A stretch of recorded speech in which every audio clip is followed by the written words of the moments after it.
Guys, നമ്മുടെ വീട്ടിൽ കിഴക്ക് ഭാഗത്ത് സ്ഥലം വെറുതെ ഇങ്ങനെ കിടക്കുകയായിരുന്നു, ഒന്നും ചെയ്യാണ്ട്.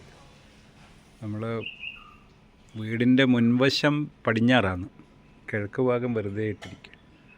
അപ്പോൾ എന്ത് ചെയ്തു വെച്ചാൽ എല്ലാം മിനിഞ്ഞാന്ന് പോയി വെണ്ട വിത്തൊക്കെ വാങ്ങിച്ച്, വെണ്ട തൈ വാങ്ങിച്ച് എല്ലാം ഇന്നെല്ലാം നട്ട്, എല്ലാം ചാണകപ്പൊടിയെല്ലാം ഇട്ട് നല്ല ഇതാക്കി.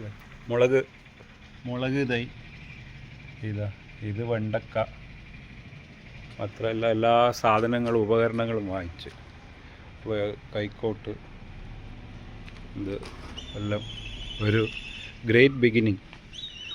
തക്കാളി കംപ്ലീറ്റ് നട്ട്, കണ്ടോ, തക്കാളിയും വെണ്ടയ്ക്കയും എല്ലാം നട്ടു.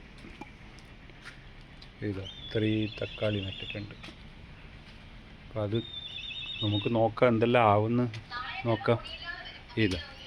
കണ്ടില്ലേ, ഇത്രയും സംഭവങ്ങൾ നട്ട് ഞാൻ, കണ്ടു. ഇത് വലുതായി വന്ന് നോക്കാം നമുക്ക് എന്തെല്ലാം വരാൻ പോകുന്നു, എന്തൊക്കെയാവുന്നു. വളം ചാണകപ്പൊടി 2 വലിയ ചാക്ക് വാങ്ങിച്ചു, ചാണകപ്പൊടി എല്ലാം എല്ലാ സാധനങ്ങളും വാങ്ങിച്ചു, കത്തി, അത് ഇത്, കൈക്കോട്ട്, കുങ്കോട്ട് എല്ലാം വാങ്ങിച്ചു. നോക്കാം നമുക്ക് എങ്ങനെയെല്ലാം എല്ലാം ശരിയായി വരുമെന്ന് വിചാരിക്കുന്നു, ദൈവകൃപയാൽ.